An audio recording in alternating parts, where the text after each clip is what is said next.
Good afternoon ma'am. Good afternoon. Question है ma'am एक, UK के स्टडी वीजा और विजिटर वीजा के डॉक्यूमेंट्स जो होते हैं, जो फाइलिंग में लगते हैं, वो सेम होते हैं या अलग अलग होते हैं? बहुत अच्छा क्वेश्चन पुट किया आपने। बिल्कुल अलग अलग डॉक्यूमेंटेशन होती है।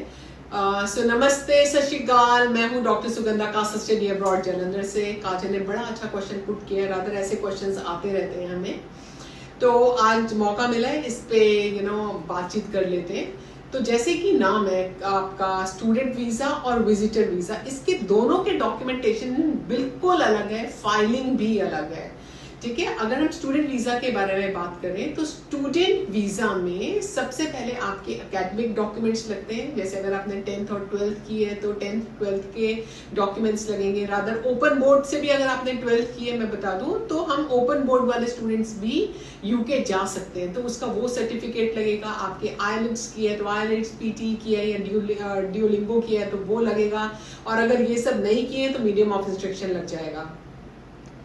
इसके डिसाइड में अगर कोई आपका गैप है तो गैप की जस्टिफिकेशन जाएगी। अगर आप कहीं जॉब कर रहे हैं तो आपका सीवी जाएगा, जॉब लेटर जाएगा। अब ये तो मेन डॉक्यूमेंट्स हो गए जो आपके एकेडमी से रिलेटेड हैं। अब यूनिवर्सिटी से हमें कैश लेटर आती है। कैश लेटर कैसे आती है? दो अलग अलग तरीकों से आती है।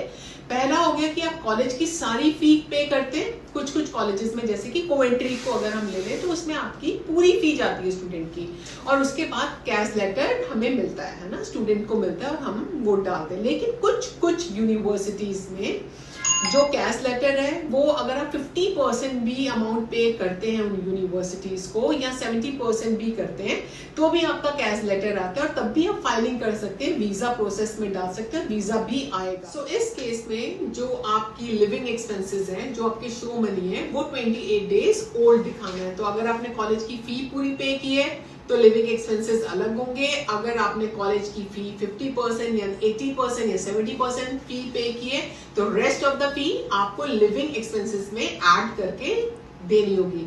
और विद इन लंदन और आउटसाइड लंदन की जो लिविंग एक्सपेंसेस है वो बिल्कुल डिफरेंट है। अदर देन दैट उसमें आपको कैश लेटर आपको ऐड करना है। फिर आपको आपका मेडिकल हो गया। अब उसके बाद 3 इंपॉर्टेंट स्टेप्स रह जाते हैं जिसमें लोग हमेशा कंफ्यूज हो जाते हैं। तो सबसे पहले हो गया आपकी हेल्थ इंश्योरेंस। जितने साल की आपकी पढ़ाई है उतने साल की आपने हेल्थ इंश्योरेंस डाली है।